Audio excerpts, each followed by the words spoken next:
Welcome to another episode of The Brand Called You, a podcast and podcast show that brings you leadership lessons, knowledge, experience, and wisdom from thousands of successful individuals from around the world.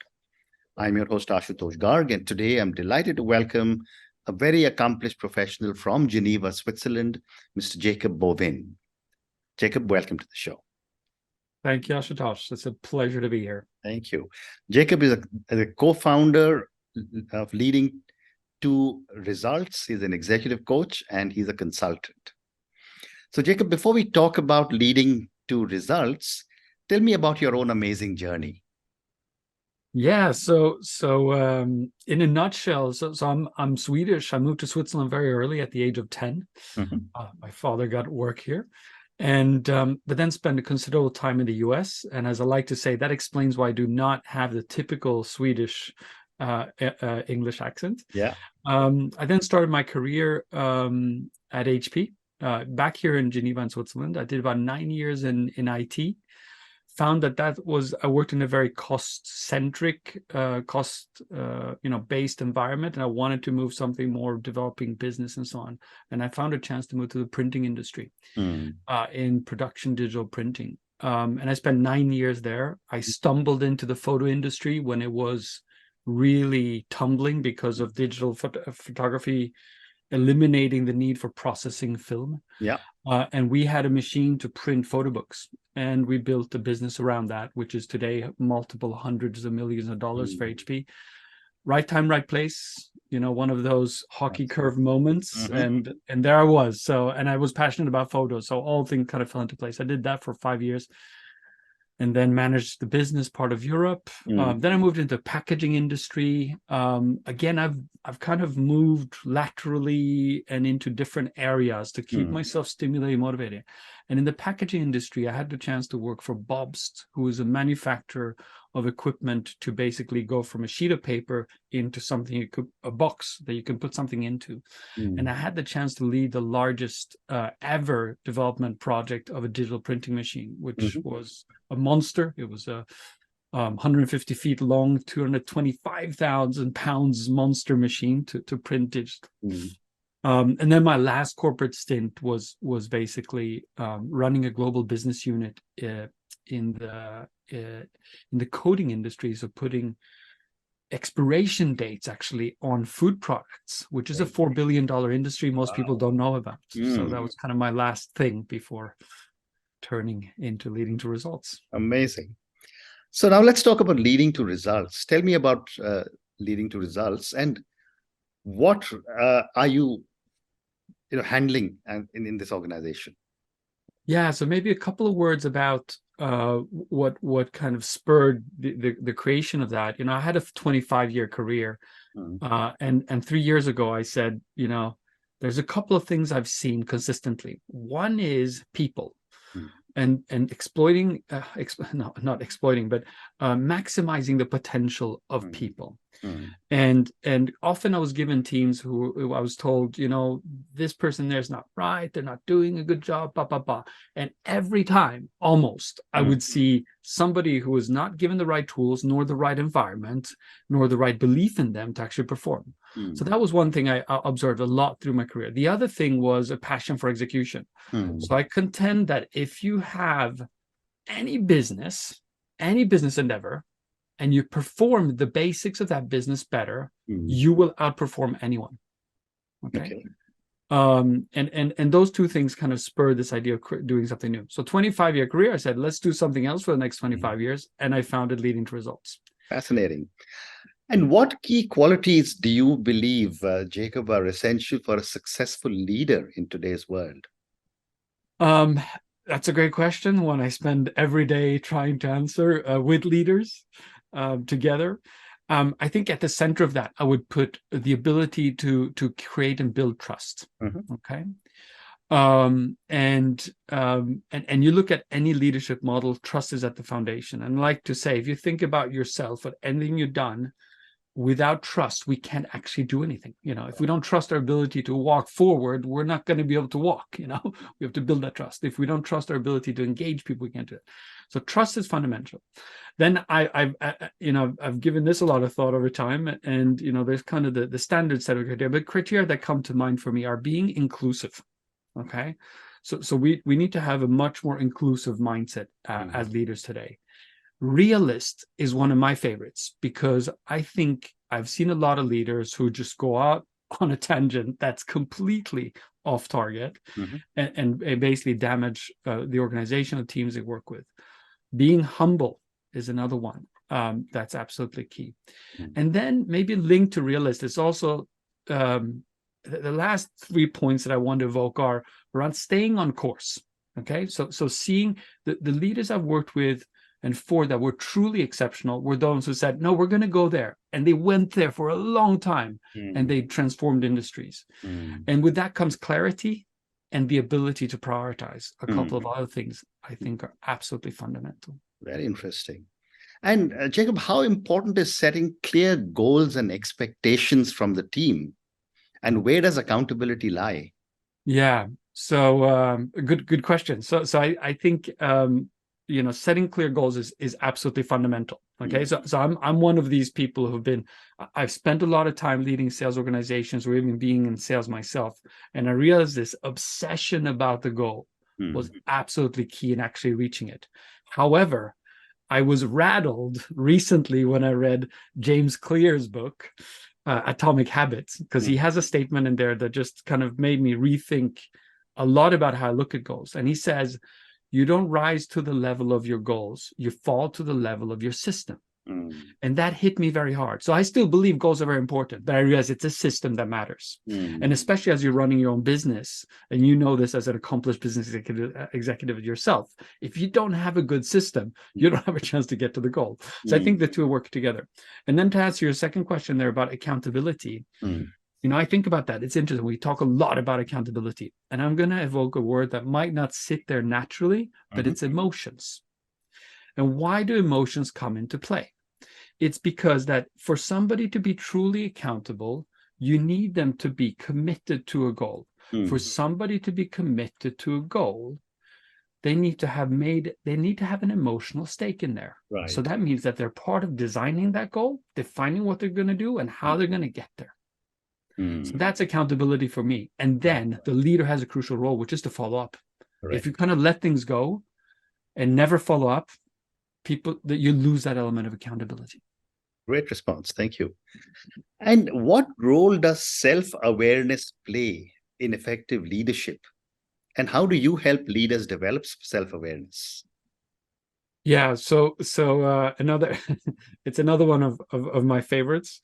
And if I had prepared the list of questions we would talk about today, I would have made these questions. I think they're so good. They're so good. So I think it's fascinating.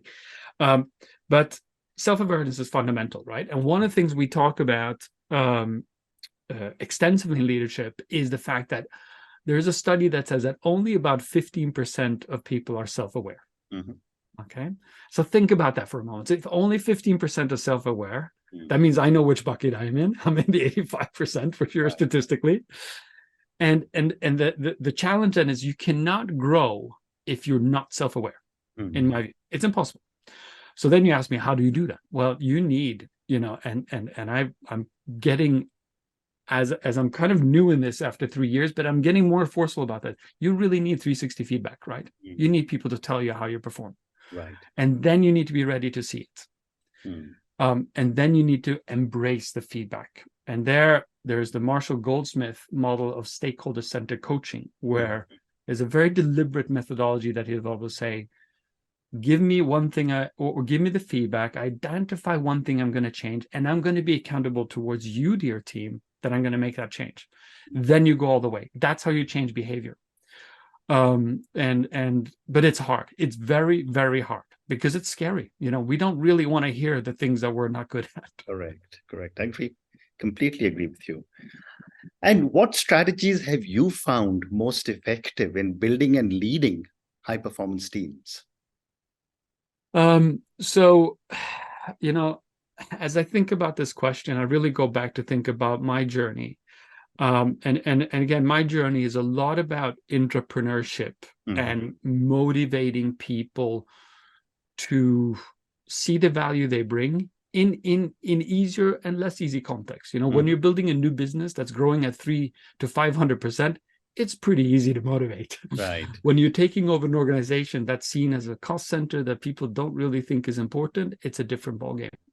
But motivation and engagement is fundamental, right? To saying that there's value you bring here, and what is the value, the purpose? How does that connect to the broader organization mission? That's key. I mentioned trust before. Don't need to go back there. You need trust. For me, trust has been through transparency and vulnerability. I was never the smartest person in the room. And then from there, from those foundations, I would say you need a very clear strategy. You need the ambitions, goals we talked about. Right. And then what's the model I foresee then? So the model I work with today is basically to say, we need to be clear about what we deliver. So what are we going to do? The second thing is we need to be clear about what is the governance model, how we're going to manage the process of delivering what we're going to accomplish. Those are kind of the hard dimension, if I may call them that. Right. The soft dimensions are then, who are the personalities here? Who are we as people? Do we understand each other? And the last piece of that is, how do we behave? What is our collective behavior? What are the behaviors that we want to live up to as a team to actually perform in an outstanding manner? Great response. Thank you. My next question, Jakob, is what, in your view, is the impact of emotional intelligence on the success of leadership? Yeah, so interesting. I did publish an article about that that included EQ as a fundamental, component of success, right? And I think, thinking about the first element, which is having cognitive empathy, or in simple terms, understanding others' emotions, is absolutely key, I think, to be really effective as a leader. And that's a clear part of EQ. We put that into the EQ, into emotional intelligence formula, right? And why is that key? Well, basically because of what I mentioned before, right? The emotional element has a key factor to play in anything you do. It's going to intervene. So if we're not sensitive to that, or capable to understand each other's emotions, then we're going to struggle. And there's an interesting study by Google, right? The project they did on teams.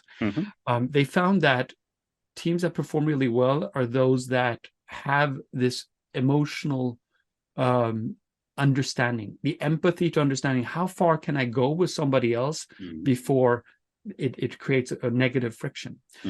So that's kind of the managing people and relating to people is a key dimension. The other one is this emotional regulation side of emotional intelligence, which is, I am self-aware of my emotions. I understand when those are going to interfere, but also manage them. So when I have extreme stress, and we've all been there, right? We've been in those situations where we are so stressed, we do not know how to handle ourselves, how to actually manage that, so it doesn't start to inhibit my performance. And then hard things, but are simple to point at, which is managing anger, for example. If you have an anger problem, you're not going to do very well. Well said. My next question, Jakob, is tell me a little bit more about the relationship between leadership and personal values and ethics. Yeah, so I think they're two sides of the same coin. Right. Okay. I think authenticity is key. And my simple way to think about this is, the closer you are to your true self, the better you can lead. Right. Okay. But again, we come back to that aspect of self-awareness. If my true self, or certain aspects, are going to be negative leadership, I need to understand, how those play out and how I need to change those. Right. So I think, but we need, I don't believe in the world where we can separate the two things. The closer, we can't be somebody in private life and somebody leading. Of course, it's not the same requirements, but those foundations you talk about, the personal values and ethics, there needs to be a same foundation, and you need to see how that transcends those two worlds. Amazing. My next question is on, mentorship and coaching, and you are an executive coach. What role does mentorship and coaching play in development of leaders? Yeah. So I think it plays a very fundamental role, right? So I think we, you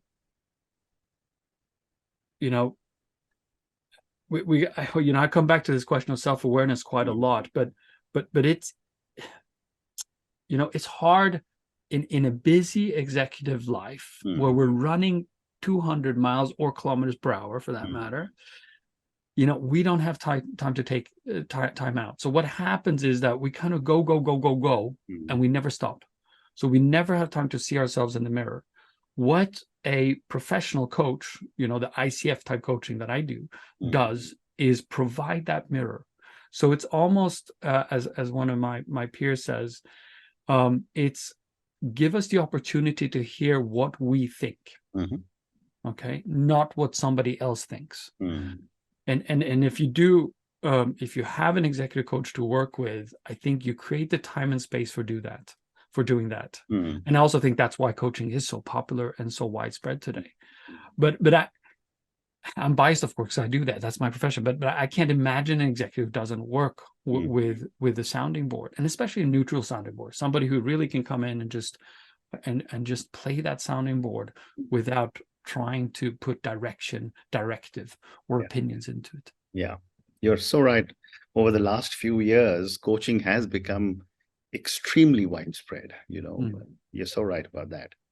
But my next question, Jacob, is that most of us are now living in such diverse countries, multiple time zones, and so on and so forth. How can a leader foster a culture of accountability and responsibility within an organization, more so with flexible work environments now?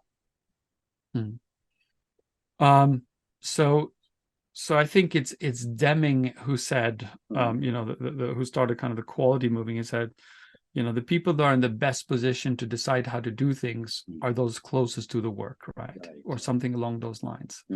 And so why do I mention that is, I think you foster accountability by making sure that people feel responsibility and ownership of what they're doing, right? So they feel that, I need to do this because it's important. Okay. So that means that, so there's a number of things that come into play, right?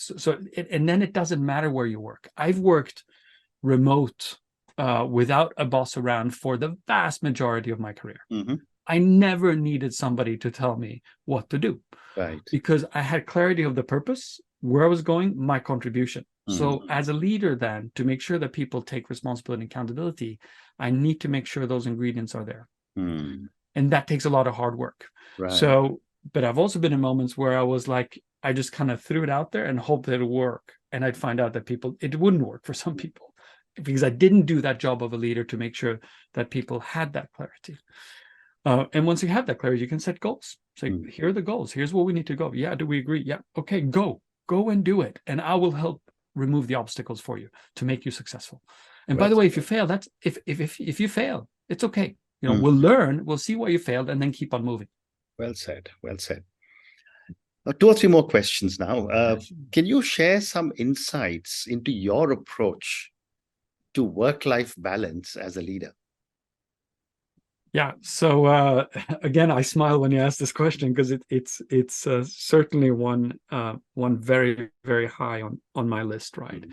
And I would go so far as to say I've probably made career compromises, not to what should we say, kill the work-life balance, right? In terms of certain roles before the world of Zoom, or the world we're in together now, that quite extensive travel and so on. I said, I'm not going to go there, right? So I've always been quite aggressive in terms of work-life balance, and made some career compromises. So I think that said, of course, there are up and downs. There are times where it's been absolutely crazy and worked very hard, right? So I think what we see today, and I think that there's a continuous growing understanding for that we need balance, right? Because otherwise, you end up in a situation where people are burning out, right? And I work with a lot of leaders and teams that have that situation in their teams. And of course, it's part of the leader's responsibility to see that and understand we have to do something. But it's tough because we are programmed as humans to think that if we work harder, we will do more. And that harder gets to a breaking point, and we need to become aware of that. And how do I manage it? Well, simple. I prioritize sports, physical activities, social activities with my friends, and vacation. I'm religious about doing at least 6 weeks of vacation every year, and I've been like that for 15 years. Wow, fantastic. 2 more questions for you now. What do you envision as the future of leadership in a rapidly changing world? It's an important question, and it looks like a question we ask every day, but I think it's an evolving question. And I think the first one is, and I think that in the context of the socioeconomic and conflictual situation we live, especially here in Europe, but everywhere there's conflict, right? But I think there's needs a strong human element, right? And having empathy, right? So if we look at polarizing conflicts and ideas, the only way to get around that is empathy for the other person. So empathy is key. In terms of actually going somewhere, getting somewhere, we need focus, So I mentioned that earlier. I think there's a huge potential to get distracted and, do what looks cool, looks great, or looks sexy from an investor perspective, but doesn't really pay off. So focus is key. Right. And then balance, we just talked about, I think is a key ingredient. And then last but not least, I think the term that comes is a more holistic mindset, right? So we need to look at not just our business, but start thinking about the whole planet, the whole society that we're living in, and where do we want to take that? And I think that is going to be a fundamental shift. Yeah. It's going to take time still, but if we have this conversation in 10 years, I think that holistic piece is going to be foundational in the leadership dialogue. Yeah, very well said. And my last question to you, Jakob, and this is for the many, many people who will listen to our conversation. Based on such an amazing career that you've had, and then you have now become, an entrepreneur, a coach, and a consultant, what would you say are 3 lessons you would want our viewers and listeners to take away? Yeah, so that's a tough one, but 3 is a good number, So I think that the first one is that, I talk to leaders about the fact that it's a lifelong journey, right? And the great leaders that I work with are those are hungry to learn, even when they've been there for 30 years, they've been CEO for 10 years, they're still looking for that edge. But that is whether you're a CEO leader or an individual, that learning journey is something you should embrace. That's the only way to grow and keep stimulated. Yeah. I think that's key. The second lesson I would say is, and I'm going to use a Covey quote here, Stephen Covey, seek first to understand, then to be understood. I think it's one of the more powerful things that ever been said. There's 2 sides to that equation. It's like we must understand others. What is their vantage point? What is their reality? Have empathy for that. And then we need to make time to make sure that person understands our point of view as well, that they listen to us. And then last but not least, is of course my key area of focus, which is around teams. We don't do anything without teams, and we need to build that trust. Be able to have that real dialogue between ourselves as members of a team, confront each other in a productive manner to come to the right outcomes for the individual, the team, and the organization. And that, I think, is something we need to continually invest in, and to make sure we get the results we want. Well said. And on that note, Jakob, on your 3 wonderful lessons, life is it's a lifelong journey. Have the hunger to learn. Second, I loved Stephen Covey's comment: seek first to be understood, seek first to understand, then to be understood. And the third one you said was teams matter, build trust and dialogue. Thank you so much for speaking to me about so many different aspects of leadership, about so many different aspects of goal setting, self-awareness, and so many different perspectives of emotional intelligence and how leadership will look in the future. Thank you again and good luck. Thank you so much, Ashutosh. Enjoyed it a lot.